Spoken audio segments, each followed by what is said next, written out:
Saudações, essa é a disciplina de qualidade de energia, claro, qualidade de energia elétrica, e essa é a aula 1. Então, nessa aula vamos estudar sobre agências reguladoras, né? Vamos falar um pouco sobre isso, vamos falar sobre a qualidade do atendimento, qualidade do serviço na área de qualidade de energia e qualidade do produto. Mas qual que é o produto? O produto é a energia, né, com os parâmetros adequados, chegando até a casa do consumidor, né, tensão adequada, sem dar problemas, sem falta de energia. Isso aí é a qualidade do produto. Qual produto? É o serviço de entrega, né, distribuição de energia elétrica, né? Então, nessa introdução, vamos fazer algumas considerações iniciais. Então, a partir da década de 90, um novo modelo e uma nova estruturação do sistema elétrico brasileiro, né, foram introduzidos. Algumas características resultantes desse modelo que são afetas à qualidade de energia elétrica são, primeiro, as empresas de energia elétrica foram desverticalizadas, ou seja, foram separadas as funções de geração, transmissão e distribuição de energia elétrica. Muitas empresas, né, foram privatizadas, principalmente as distribuidoras. Houve a criação da ANEEL, né, que estamos mostrando aqui, o logo da ANEEL aí, né, da Agência Nacional de Energia Elétrica, e de algumas agências reguladoras estaduais, como foi o caso, né, da CSPE, que é uma comissão de serviços públicos de energia do estado de São Paulo, que depois passou a ser o ARSESP ou ARCESP, que é a Agência Reguladora de Saneamento e Energia do estado de São Paulo. Não sei por que, né, que misturaram aí essa agência reguladora de elétrica com saneamento, né, como se tivesse alguma coisa a ver uma com a outra. Uma função principal das agências reguladoras é a regulamentação e fiscalização do serviço de energia elétrica, garantindo que os consumidores sejam atendidos com uma tarifa justa e qualidade de energia elétrica adequada. Isso é o que se promete, né? O que vem a ser um problema de qualidade de energia elétrica. Por isso, né, estamos estudando essa disciplina. Uma forma simples de se tratar problemas desse tipo, em sintonia com o enfoque, né, dado a esse assunto, né, pela bibliografia usada nesta aula, o define como qualquer problema manifestado na tensão corrente ou na frequência que resulte em falha ou má operação de equipamento do consumidor.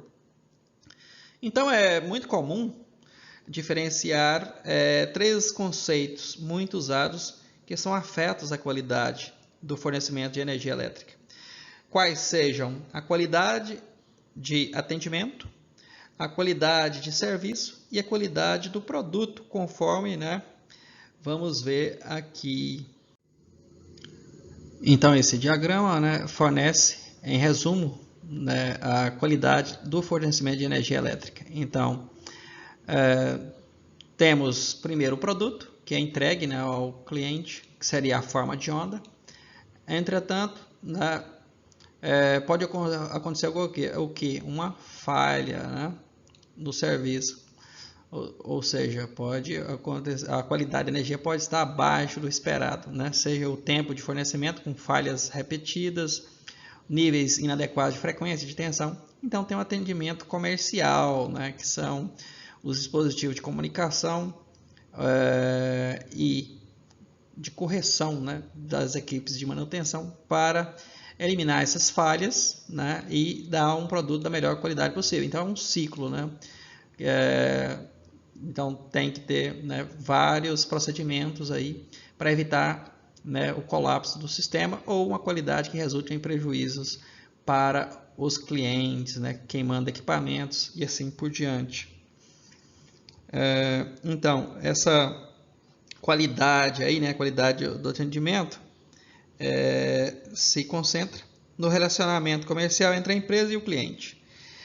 Para ilustrar alguns tópicos afins à qualidade de atendimento, podem ser citados os procedimentos para ligação nova de consumidor, para religamento de consumidor, depois que ele perdeu o serviço, seja por razões de atraso do pagamento ou alguma tempestade, algum fenômeno natural aí que causa o desligamento, para elaboração de estudos e orçamentos de serviços na rede de distribuição, dentre outros fatores importantes.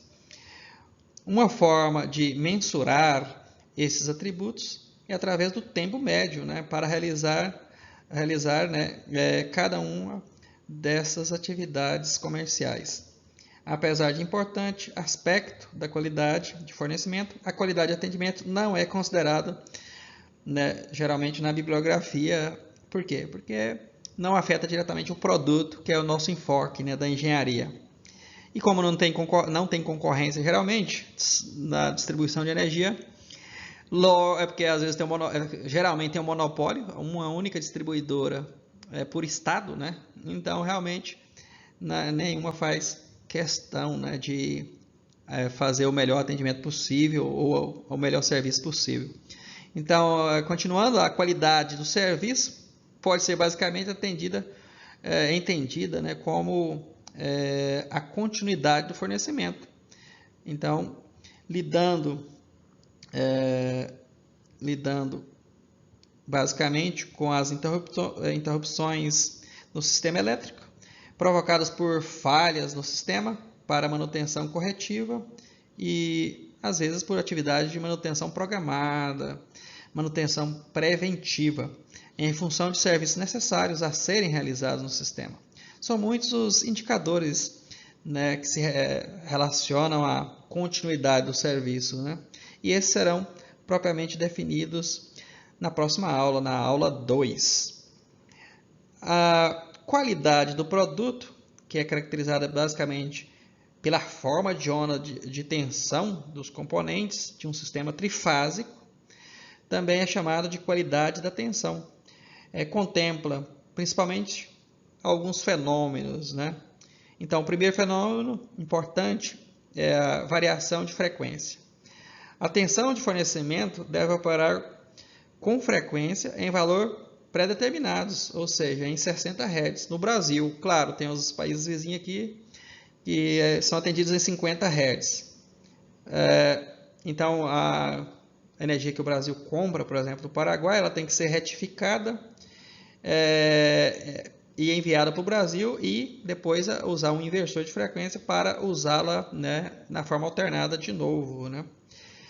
Isso, claro, encarece bastante porque tem uma eletrônica muito cara para os níveis de tensões utilizados. Variações na frequência em relação a este valor de 60 Hz são, em geral, acarretadas por variações da carga do sistema, que podem afetar o balanço entre a potência mecânica e a potência elétrica dos geradores do sistema. Os controles de velocidade dos geradores agem, então, de forma a estabelecer este balanço e para manter a frequência o mais constante possível em 60 Hz.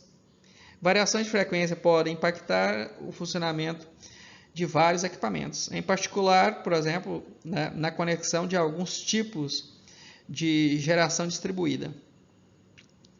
Outro aspecto importante um dos parâmetros importantes são as variações de tensões de longa duração. Em função da variação contínua da carga do sistema elétrico, ou seja, sempre tem alguém que liga um equipamento, desliga, entra em curto-circuito, então a carga elétrica do sistema varia o tempo todo. E se essa carga for muito grande, isso impacta muito o controle de tensão. Então, a tensão em barras de unidades consumidoras geralmente sofre variações ao longo do dia. Então, alguns tipos de equipamentos apresentam menor rendimento ou diminuição da vida útil quando operam com tensão aplicada inferior ou, às vezes, acima da tensão nominal. Outra variável importante são as variações de tensão de curta duração.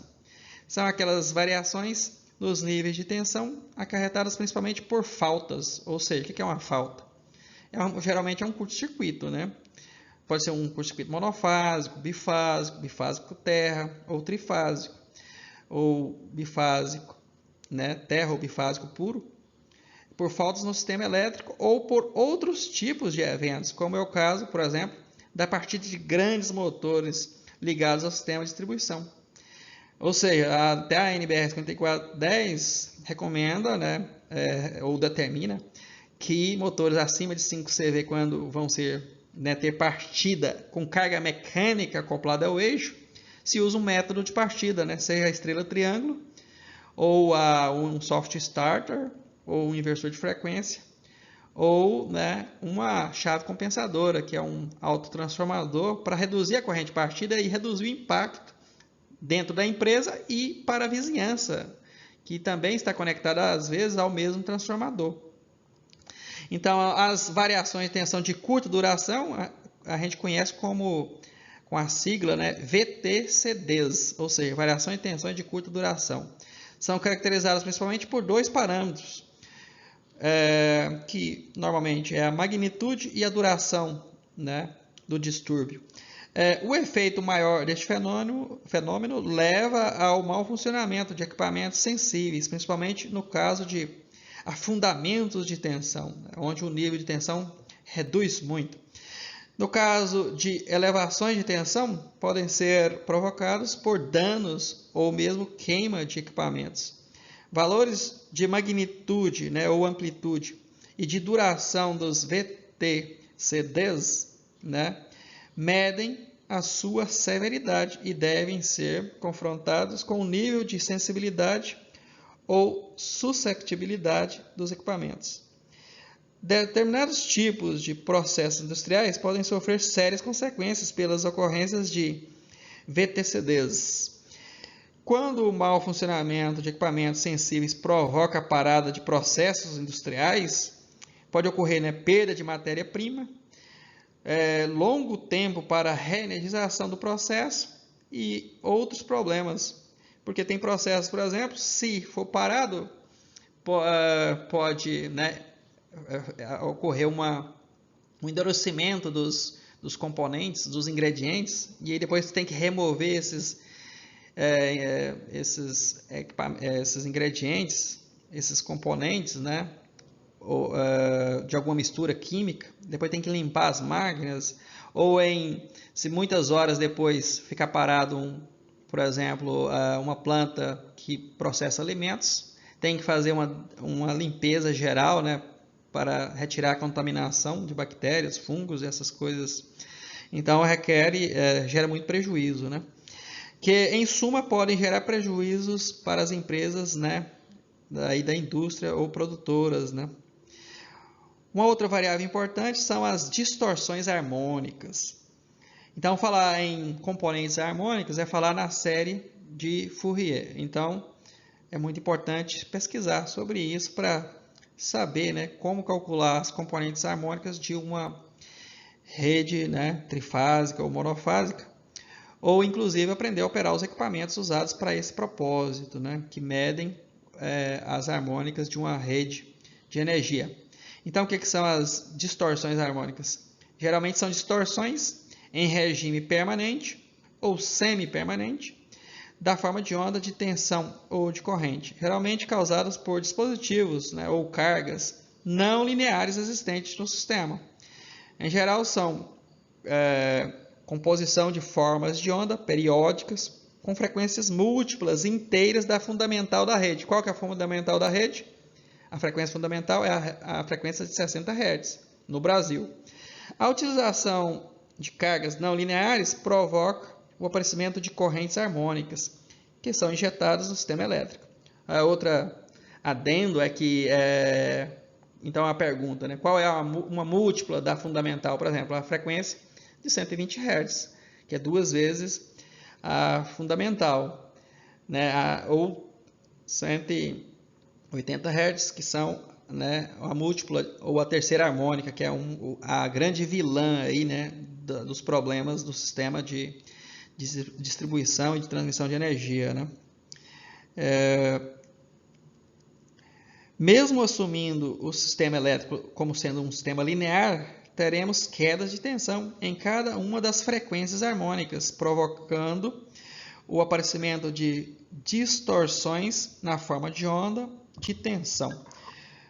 Correntes harmônicas circulando no sistema de distribuição aumentam as perdas elétricas no sistema também e limitam a capacidade de transporte de demanda, né? Então, assim como o fator de potência baixo atrapalha a transmissão de potência, as harmônicas também provocam, né, uma perda de capacidade de transmissão de energia pela mesma rede elétrica. Então, exige cabos mais grossos, equipamentos mais robustos, né?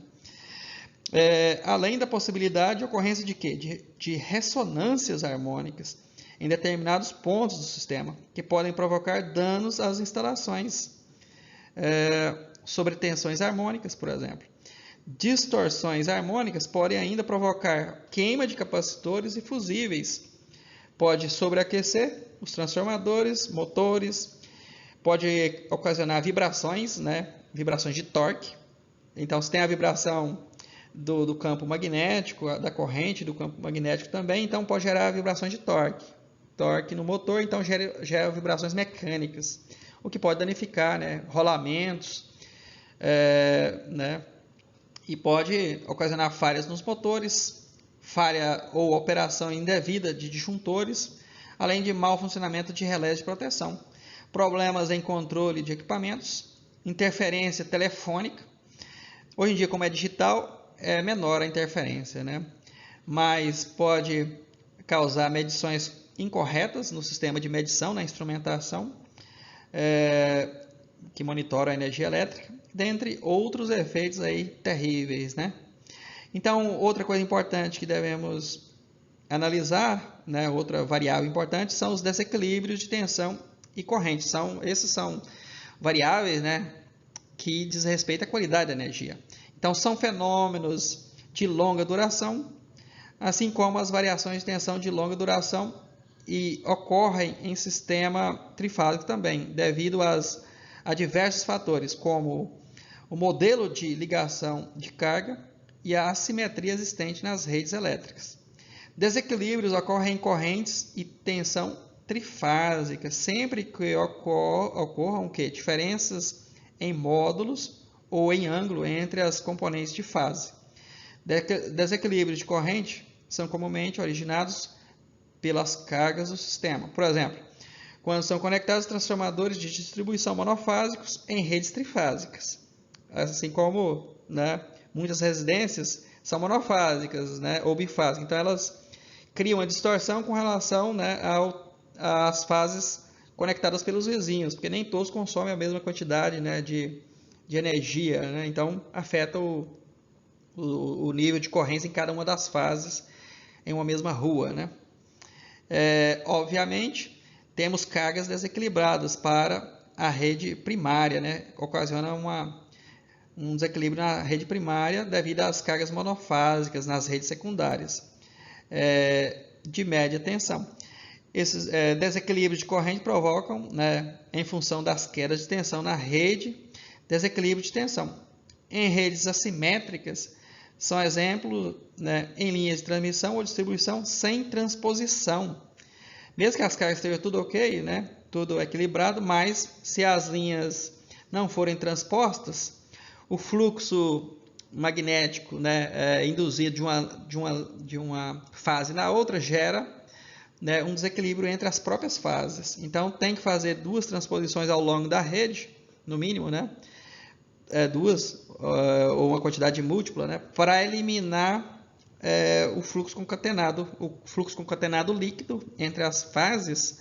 Uma gera na espira gigante, uma na outra, né, se torna zero quando se faz a transposição, né, entre uma fase e outra. Então, temos que ter cuidado, né, com essa transposição. Tem que ser realizada, principalmente em linhas longas, né? E haverá a presença de desequilíbrio de tensão junto junto à carga, né, quando isso acontece. O desequilíbrio de tensão ou corrente é normalmente definido pela relação entre as componentes de sequência negativa e positiva. Desequilíbrio de tensão é um indicador muito importante de qualidade de energia, pois pode originar diversos impactos sobre as cargas do sistema. Por exemplo, em motores elétricos, provoca a redução da potência útil, redução do torque mecânico, redução da vida útil e aumento das vibrações mecânicas. Nas redes, pode provocar interferências em linhas de telecomunicações e aumento das perdas ômicas. Outra variável importante que deve ser analisada são as flutuações de tensão. São oscilações provocadas por cargas variáveis na baixa tensão, podem ser provocadas por eletrodomésticos, bombas de água e elevadores. Na média tensão, podem ser provocadas por fornos ou fornos a arco, máquinas de solda, laminadoras e grandes motores. Porque esses grandes motores podem ser atendidos com tensões até de mais de 1000 volts, né? Em sistemas de alta e extra alta tensão, são originadas apenas em fornos a arco. Então, um exemplo de forno a arco que temos aqui em Marabá é da Sinobras ali, né? Que eles fazem a fusão do ferro velho, né? Dessas sucatas a partir de eletrodos de grafite em um grande forno a arco elétrico. Então, gera um grande curto-circuito dentro do forno para fazer a fusão, né, e gerar o aço, né, fundido, né, para criar lá, para produzir o aço, né, para criar os vergalhaus, essas coisas, né. O principal efeito dessas oscilações de tensão são cintilações em sistema de iluminação, que é conhecido como flicker do inglês, que provoca uma sensação bastante desagradável, porque as luzes ficam piscando, né? Em ambientes iluminados. Por quê? Porque as luzes ficam piscando, parecendo uma luz estroboscópica aí, né, de uma boate, né? Então, ninguém está numa boate e ninguém aguenta isso aí por muito tempo. As frequências verificadas neste fenômeno são bastante baixas, na ordem de 10 Hz, e ocorrem sobre a frequência da rede. Ainda existem vários outros fenômenos tratados no ambiente da qualidade de energia elétrica, tais como, primeiro, ruídos, que são componentes não periódicos na forma de onda, e 2, interharmônicas, que são produzidas por equipamentos que não absorvem correntes com frequência não múltipla da frequência fundamental, e os cortes, que é notching, do inglês notching, de tensão, que são produzidos em retificadores trifásicos, na comutação de um diodo ou tiristor para outro, acarretando um curto-circuito de baixíssima duração, em torno de 1 milissegundo, é curtinho, mas causa um grande defeito, e uma consequente redução da tensão. A preocupação cada vez mais acentuada por qualidade de energia elétrica, principalmente nos últimos anos, 15 anos por aí, 20 anos, se deve à grande quantidade de equipamentos e processos sensíveis que são afetados por problemas de qualidade de energia elétrica. Além disso, existe crescimento, né, de cargas não lineares, provenientes de novos equipamentos instalados nas casas, nos consumidores e nas indústrias, né?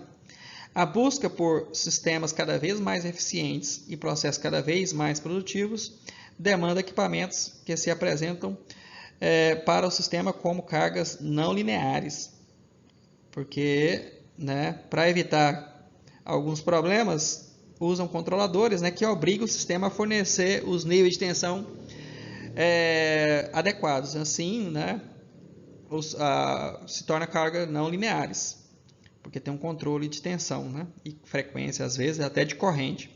Problemas causados por qualidade de energia elétrica provocam enormes prejuízos, principalmente aos consumidores industriais e comerciais. Cada um dos fenômenos tratados na qualidade de energia elétrica, sejam classificados como qualidade dos serviços prestados ou qualidade do produto relacionado à forma de onda, provoca efeitos sobre equipamentos e processos dos consumidores.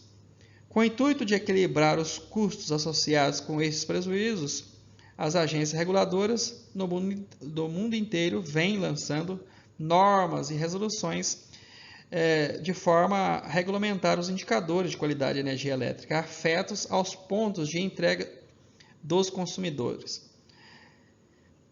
Para a qualidade de serviço, a resolução da ANEEL, 024 do ano 2000, estabelece claramente os indicadores correspondentes aos valores limites desses indicadores, como são tratadas as suas transgressões.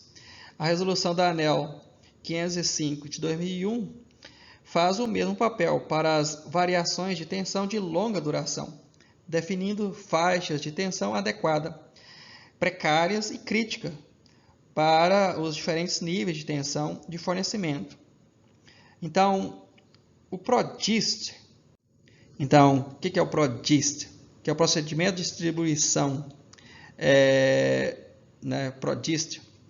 Destaques, inovações importantes do setor elétrico brasileiro, aí do PRODIST,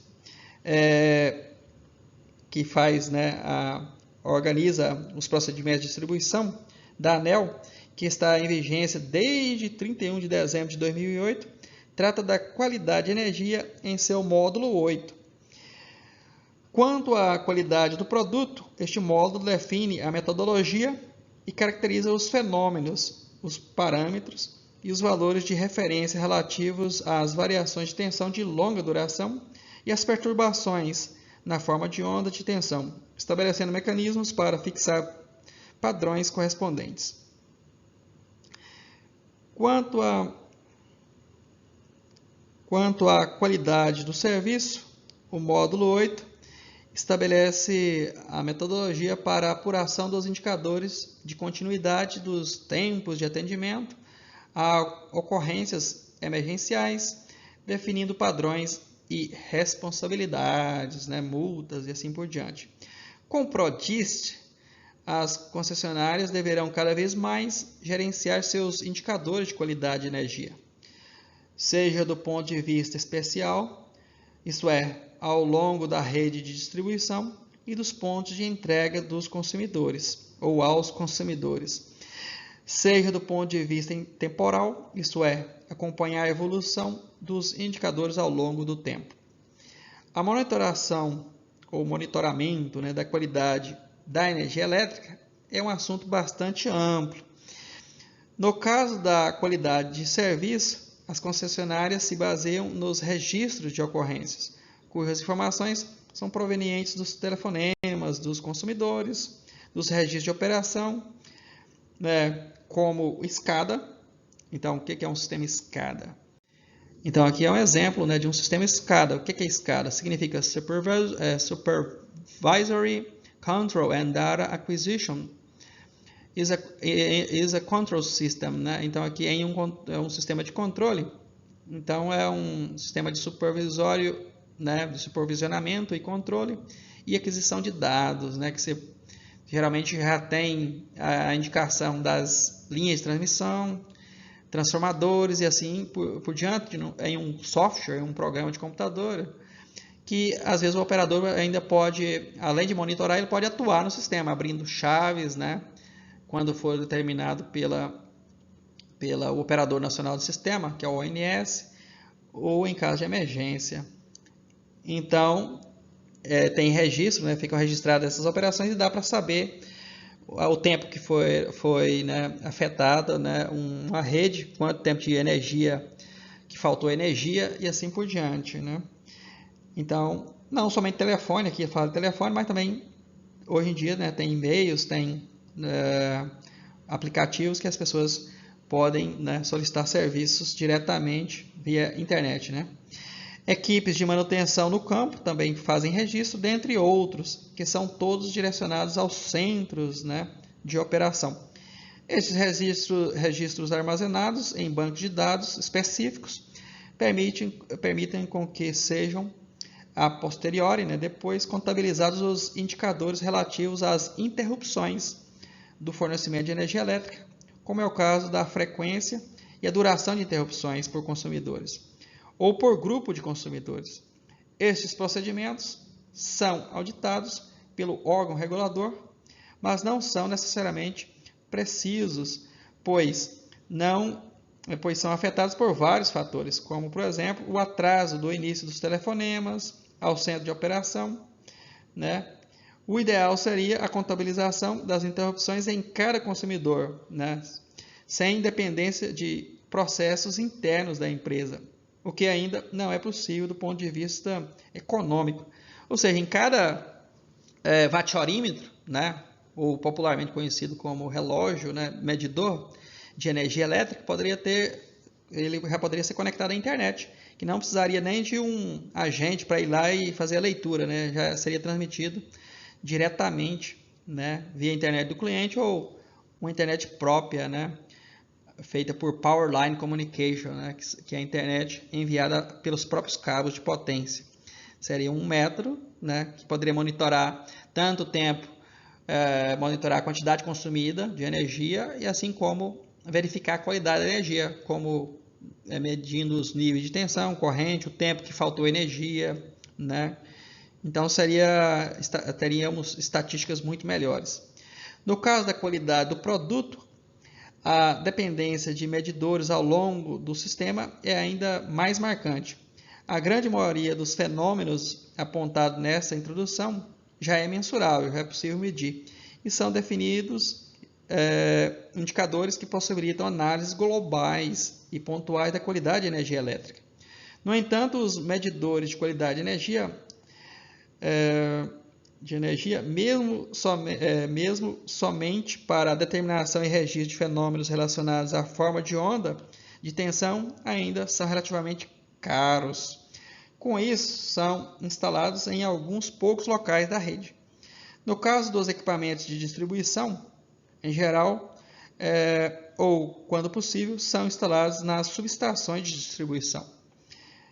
Este panorama prevê, né, um campo muito fértil para a estimação dos indicadores de qualidade de energia elétrica, que é o interesse maior, né, do nosso estudo aqui.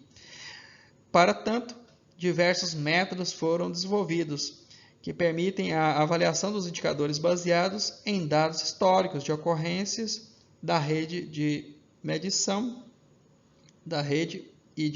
né, em certos locais da rede, que podem ser estendidas para os demais pontos de interesse, né, da rede.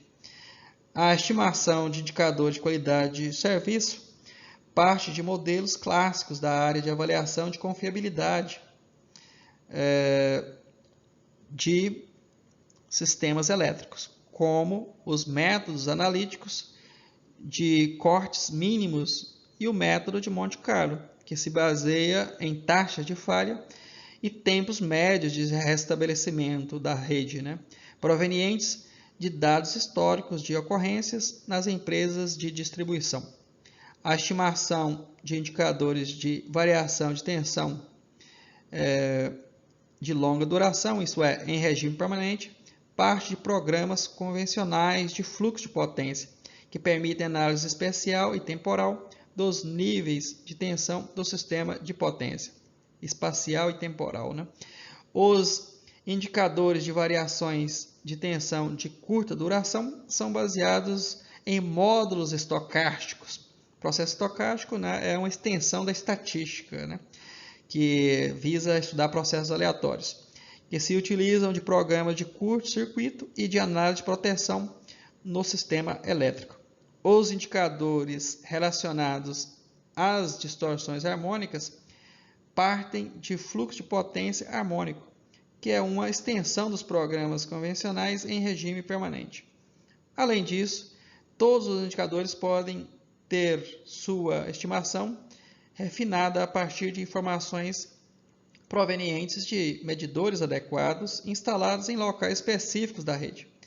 Desta forma, locais não monitorados podem ter uma estimativa de indicadores de qualidade baseada em modelos que partem das medições em outros locais de rede, outros dados estatísticos e dados topológicos e elétricos do sistema elétrico. Então, mesmo que não tenhamos uma medida exata, né, mas podemos simular em computador e ver, né, o quanto um parâmetro, né, de tensão ou corrente ou frequência foi afetado num ponto da rede, os efeitos, o quanto que ele se propagou, né, a quantos consumidores. Então, a falta de energia, por exemplo, num barramento principal, é óbvio que vai afetar todos os consumidores conectados àquele barramento.